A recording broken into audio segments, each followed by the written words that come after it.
Yang nyata pada tahap ini kita belum cukup jumlahnya.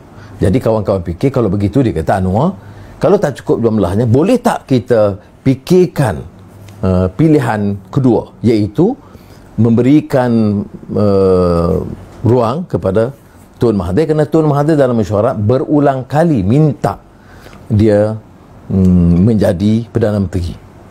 Mula dia kata 6 bulan, mesyuarat berikutnya diminta setahun, kemudian bila ditekankan oleh Saudara Datuk Seri Syafiq Afdal, dia setuju 6 bulan. Jadi dia tidak mau tolak ansur bab itu.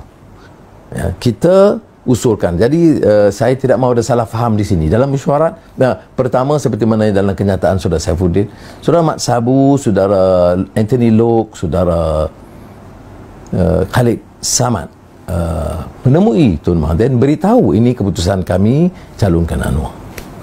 Tapi tak pasal nak pendekkan, tapi maknanya mereka tidak pernah mempertikai. Jadi jangan kita, walaupun ada sikit perbezaan pendapat, saya lihat dalam sosial media itu dah sekadar serang menyerang, tak adil. Ini mungkinlah kerana kenyataan Tini Lok dan Saudara Khalid itu agaknya sedikit sebanyak keras dan menyinggung dan melukakan, tapi ingat tak apalah, itu perkara kecil, kerana tidak jelaskan, tetapi yang penting mereka dalam mesyuarat ini, saya pengusikan, saya dengar sendiri, ini keputusan kami, minta Tun bersetuju. Tun Mahathir tidak setuju kerana dia mahu juga jadi Perdana Menteri kali ketiga. Kita hujah semua yang dihujah di luar ni, kita hujah.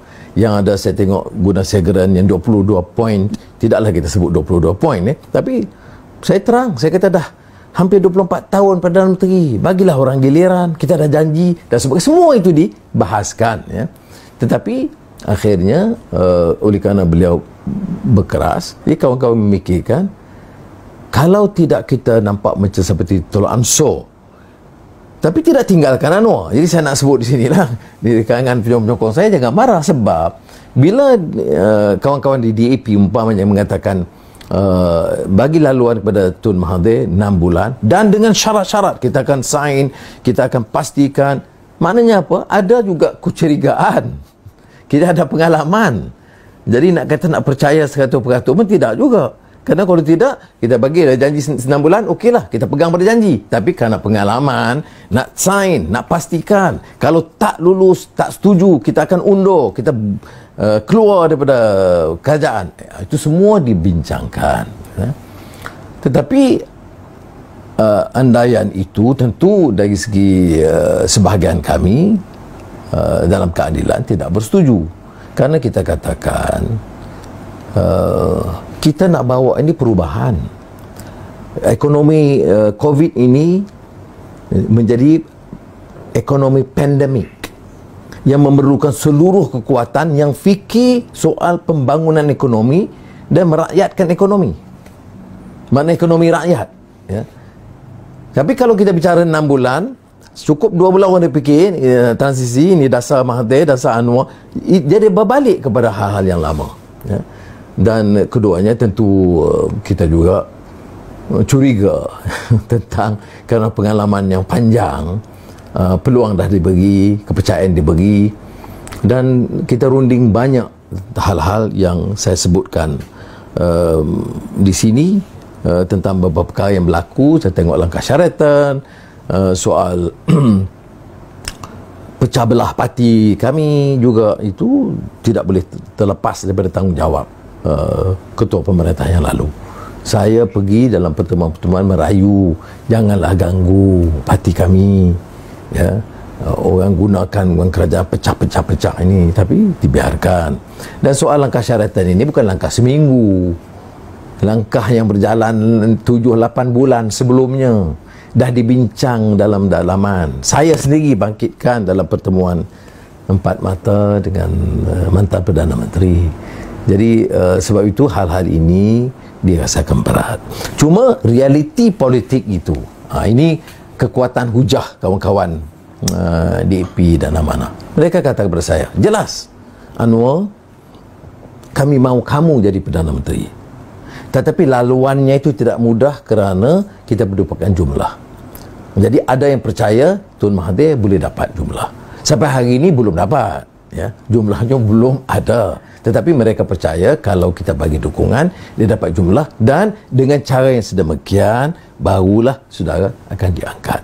Itu pandangan. Oleh ini saya tidak fikir wajar kita anggap ini sebagai satu kenyataan yang memusuhi kita atau mengkhianati kita. Tidak.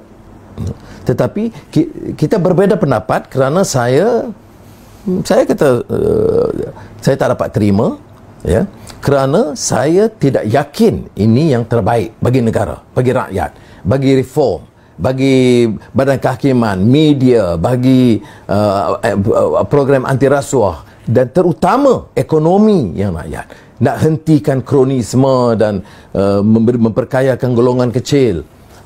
Jadi semua itu saya tidak yakin bahawa dalam 6 bulan ini kita boleh kejar ke masalah itu. Dan ini satu tugas yang besar.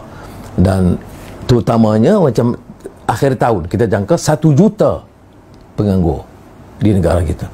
Jadi memerlukan satu lonjakan, maknanya satu effort yang besar. Maka adalah perbezaan pendapat. Dan keduanya yang saudara jangan pandang ringan, ya. Ini formula yang kedua ini yang dicadangkan oleh kawan-kawan kita. Yang tentu saya terpaksa beri pertimbangan, kerana kawan-kawan ini yang menyokong saya juga, bukan yang menentang saya. Ialah bahawa sementara Tun Mahathir Perdana Menteri, saya mesti mereka gunakan istilah wajib terima jawatan timbalan Perdana Menteri di bawah beliau. Dan saya hadapi kesukaran yang maha besar untuk menanggung itu. Saya gurau kawan-kawan saya, kata ni nak suguh saya derita berapa lama lagi, sudahlah, saya kata biarlah kita cuba. Jadi itulah keadaannya sekarang, maknanya adalah sedikit kebuntuan, ya. Tapi apa tekad kita? PH bersama Tun Mahathir, bersama warisan, harus tidak bekerjasama? Jawabnya harus bekerjasama. Kedua, apakah keputusan kita dengan perbezaan pendapat ini menyatakan tidak perlu kita menggantikan Kerajaan Perikatan Nasional? Tidak benar, kerana kita perlu. Mandat itu kita perolehi. Mandat rakyat adalah untuk perubahan, untuk ekonomi rakyat, untuk memperbaiki hidup rakyat, ya, dan untuk membawa perubahan-perubahan institusi yang jelas. Ya. Masa itu dipimpin oleh Dr. Mahathir dan diganti oleh Anwar. Itu jelas. Oleh demikian kita tuntut mandat itu dipenuhi.